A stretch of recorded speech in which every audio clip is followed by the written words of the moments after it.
మనలో చాలా మందికి తెలియని విశేషాలంటే వివాహ అనుకూలంగా ఉండాలి కంటే గ్రహాలనేది అంటే నక్షత్ర గణాలనేది అనుకూలంగా ఉండాలి. అంటే నక్షత్ర గణాలు వివాహ అనుకూలంగా ఎవరైతే ఏ నక్షత్రంలో పుట్టారో వాళ్ళకి ఏ ఏ గుణాలుంటాయి? దేవగుణమా? మనిషి గుణమా?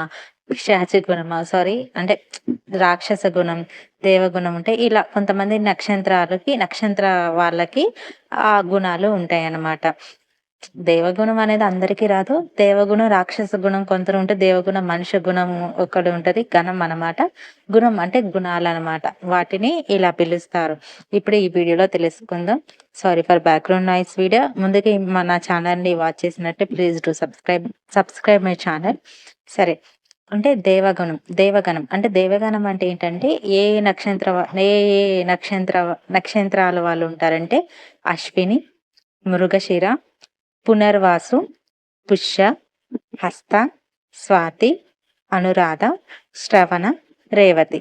వీళ్ళు దేవగణం. అంటే దేవగుణాలు కలిగిన వాళ్ళు నక్షత్రాలనమాట. ఈ రాశుల వాళ్ళు దేవ నక్షత్రాలు అంటే దేవగుణం కలవారు.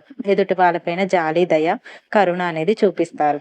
అంటే వీళ్ళకి కోప్పడిన ఈ నక్షత్రం వాళ్ళు అంటే దేవ రూపమైన స్వరూపాలు కాబట్టి అంటే దేవరూప స్వరూపం అంటే అండి దేవ రూపంలో ఉన్న అంటే వాళ్ళ గుణాలు దేవతల గుణాలు వీళ్ళలో గణాలుగా వీళ్ళలో నివసిస్తున్నాయి కాబట్టి దేవరూప స్వరూపాలు అంటారు.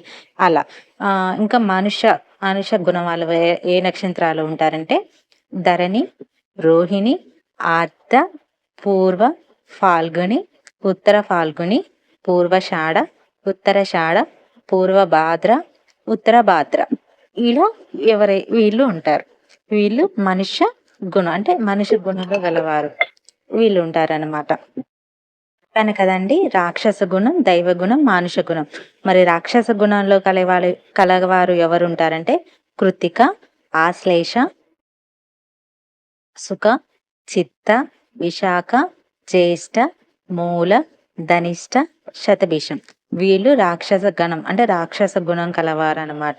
వీళ్ళు ఈ వివాహ అనుకూలకం కాదు. అంటే అత్యుత్తమ ఇట్లా దేవ ప్లస్ దేవ అయితేనే ఆ అంటే 6/6 రేట్ ఇవ్వచ్చు అనమాట. మనుష్య ప్లస్ మనుష్య లేకపోతే రాక్షస ప్లస్ రాక్షస, దేవ ప్లస్ మనుష్య లేదా దేవ ప్లస్ రాక్షస.